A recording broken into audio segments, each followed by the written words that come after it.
Story 4. Gordon proves his point. One day, Gordon reached the big station on the main line to find the platform crowded. "It's a rail tour," explained his driver. "Going along the coastline to Carlisle, I think." The station master came up. "Can you help?" he asked. "These rail tour people are stuck because their train has failed. Could Gordon take them in his train, please?" Gordon's driver laughed. "You'll have to hold them back, eh, Gordon?" he said.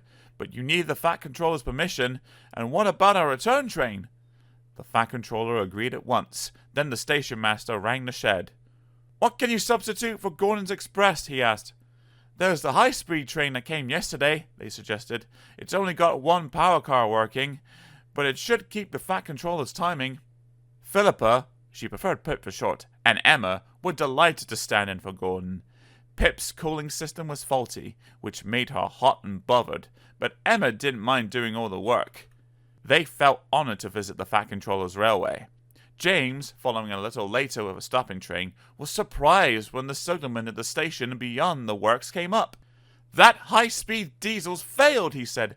"Go gently until you reached it, push it to the next loop, and then go round in front to pull it home." "Phew," remarked James, "but what about the express passengers? They won't want to make our stops." "Too bad," said the signalman. "Better that way than your people missing their stations." James found the failed train about 2 miles in front. He pushed it to the next station and then got ready to pull. "I'm sorry I can't help," apologized Emma, who was in front. "But we are special lightweight coaches." "That's lucky," said James, who was already feeling puffed. But he found it easier than he expected. Once the train was moving, the coaches followed smoothly. As for the passengers, if they wondered about the extra stops, they didn't complain. The Fat Controller met them. "I'm sorry we're late, sir," said James. "That's all right, James," said the Fat Controller. "I'm pleased with you. You have saved an awkward situation. Now, please make Pip and Emma welcome in the shed while I arrange their journey home." The other engines were quiet at first, but they soon found the diesels friendly, and before long they were all laughing together. James was glad Gordon was away. He might, he thought, so easily have said something to upset them. Gordon came home the next day. The Fat Controller forgave him for his smokescreen, and said that he was sorry for thinking his spoiled top hat had been Gordon's fault. It had, he explained, been a steward emptying an ashtray from a carriage window. "Now, Gordon," he continued, "while you were in Carlisle, we borrowed a high-speed train. This has failed, and I want you to take our passengers home." He paused and smiled. "Show 'em how we do things, eh?"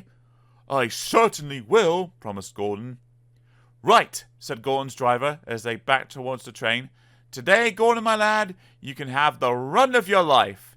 He did, too. Douglas was waiting to pull Pip and Emma home when Gordon passed. "Poop, poop, poop," he whistled proudly, and with a swoosh and a roar he was gone. Pip and Emma watched enviously. Douglas chuckled. "Och," he said to himself, "young Gordon's aye a high-speed engine, but it's me who's pulling the high-speed train."